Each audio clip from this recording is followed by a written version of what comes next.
नमस्कार दोस्तों। कथा और कहानी की श्रृंखला में आज हम बिहार के एक जाने माने हाजिर जवाब गोनू झा की कहानी सुनाते हैं। गोनू झा बहुत ही हाजिर जवाब मस्त कलंदर कह सकते हैं और हर परिस्थिति में बिंदास रहने वाले व्यक्ति थे। 500 साल पहले की बात है। उनका जन्म हुआ था एक गरीब परिवार में और उस समय तो जैसे जमींदार को भी राजा कहा जाता था और उन राजाओं से सामान्य जनता जो थी वह पीड़ित ही रहा करती थी, क्योंकि कुछ दरबारी जो थे वह चापलूस हुआ करते थे और जिसको नीचा दिखाना चाहते थे उनकी दुर्गति हो जाती थी। तो उन सब सामान्य जनता को सुरक्षित रखने और राजा से समय समय पर उपहार दिलाने का काम गोनू झा करते थे।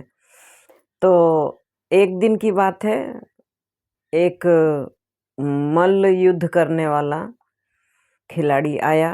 वह दिल्ली कुश्ती लड़ने के लिए, वह दिल्ली से था और उसने आते ही कहा कि महाराज, मैं मल्ल युद्ध करने वाला योद्धा हूँ और दिल्ली से आया हूँ। मेरा नाम ज्वाला सिंह है और दिल्ली में मैंने सबको पछाड़ दिया है और आसपास के राज्यों में भी मैं जाता रहता हूँ। कहीं कोई ऐसा पैदा नहीं हुआ कि मुझे पराजित कर पाए। तो अब मैंने मिथिलांचल का रुख किया है।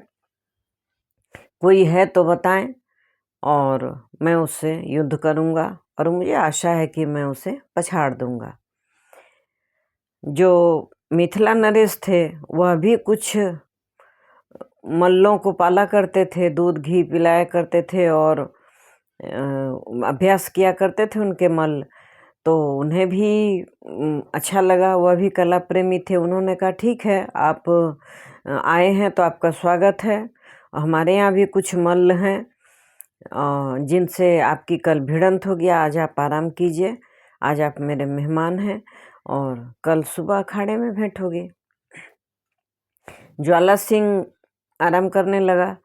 दूसरी रोज सुबह मैदान में वह दहाड़ रहा था और एक दो मल्ल आए, उन्हें 1 मिनट में धूल चटा दी और उसके बाद फिर दहाड़ने लगा। अब तो अंदर से तो सब मल्लों को भी भय होने लगा, लेकिन फिर 3-4 आ गए, 3-4 को भी पछाड़ दिया ज्वाला सिंह ने। उसके बाद तो अब ये नौबत आ गई कि कोई उससे भिड़ने को तैयार नहीं था। राजा को बहुत चिंता हुई और बहुत खिन्न भी हुए राजा कि अपने मल्लों को मैंने इसलिए इतना घी दूध पिलाया कि वह ज्वाला सिंह जैसे मल्ल योद्धा से हार जाए। कोई नहीं है जो इसको हरा पाए। अब तो मिथिलांचल के सम्मान की बात आ गई। अब क्या करें। बहुत ही उदास थे। निरीह आँखों से राजा अपने दरबारियों की ओर देख रहे थे। दरबार में गोनू झा उपस्थित थे। उन्हें बहुत ही खराब लगा कि राजा इतने कातर दृष्टि से देख रहे और एक भी मल्ल इतना ताकतवर नहीं है जो ज्वाला सिंह को पटकनी दे पाए। तब उन्होंने राजा को सांत्वना देते हुए कहा कि महाराज, मैं लड़ूंगा ज्वाला सिंह से।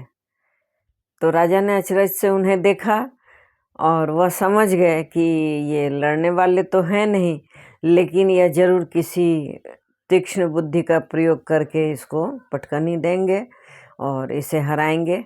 उन्होंने कहा कि ठीक है, एक बार आप भी कोशिश कर लीजिए। तो कहा, गोनू झा ने कहा कि हाँ महाराज, आप चिंता नहीं कीजिए, कल मैं ज्वाला सिंह से लड़ाई करूँगा और उसे हरा के भेजूँगा। ज्वाला सिंह ने गोनू झा जैसे व्यक्तित्व को देखा, दुबले पतले, और वह ज्वाला सिंह 7 फीट का ऊंचा भारी भरकम देह वाला मल्ल योद्धा था। तो गोनू झा ने कहा ठीक है, युद्ध मल्ल युद्ध तो होगा। क्या तुम इतना मल्ल युद्ध जीते हो? मल्ल युद्ध का सरगम जानते हो? अब ज्वाला सिंह के अचकचाने की बारी थी। उसने कहा कि सरगम? बोले, अरे सरगम नहीं जानते? इसमें सुरताल सब होता है, पंचम सुर होता है, द्रुत लय होता है, और भी बहुत तरह के सरगम में जो भाव हैं, उस भाव से लड़ना। जब इतनी लड़ाइयाँ लड़ गए तो अगर सरगम नहीं जानते तो फिर कैसे लड़ोगे तुम? तो अब क्या करे ज्वाला सिंह, उसने अपनी लाज बचाने के कारण उसने कहा कि हाँ हाँ सरगम जानता हूँ, क्योंकि अब तक उसने जितनी लड़ाइयाँ जीती थी कहीं सरगम का जिक्र नहीं आया था। तो उसने सोचा कि पता नहीं, हो सकता है सरगम हो, बिना सरगम जाने ही उसने इतने मल्ल योद्धाओं को पटकनी दे दी थी। तो कहा हाँ हाँ सरगम जानता हूँ। तो अक्षक आया पहले, उसके बाद बोला हाँ थोड़ा बहुत तो जानता हूँ। तब गोनू झा ने कहा कि मल्ल होकर भी सरगम नहीं जानता, होती होगी कोई चीज, उसे क्या उठाकर दे पटकेगा। अब ये ज्वाला सिंह ने सोचा मन में, तो फिर कल हमारी कुश्ती पंचम स्वर, द्रुत लय और पटक ताल से होगी, साथ ही काल भैरव राग में होगी। अब गोनू झा के इस कथन पर तो एकदम परेशान हो गया ज्वाला सिंह कि ये क्या होता है भाई, पंचम स्वर, द्रुत ताल और द्रुत लय और पटक ताल, और उसके बाद काल भैरव राग की भी चर्चा हो रही है। कहा कि आप जाकर आज आराम कीजिए, कल हम लोग मिलते हैं। उन्हें ज्वाला सिंह को शाही मेहमान बनाकर राजा ने तरह तरह के भोजन मिष्टान पहुंचवाए और उसे दम भर खिलाया। और एक दरबारी जो उसकी सेवा में था, उसने कहा कि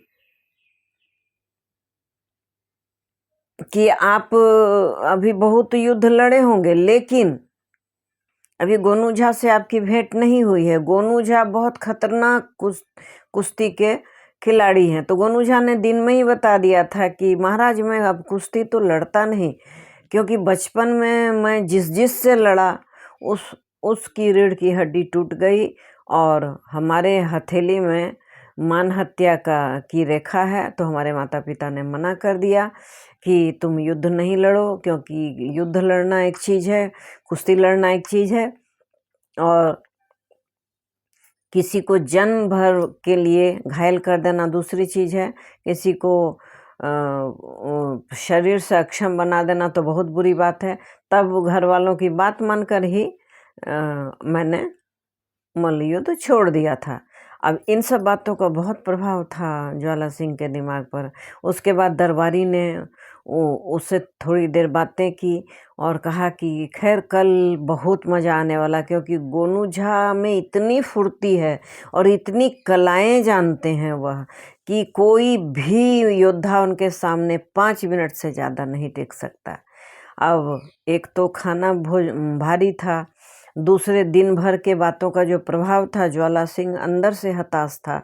तीसरी बात थी कि कुश्ती में भी सरगम होता, ये उसने आज पहली बार सुना था।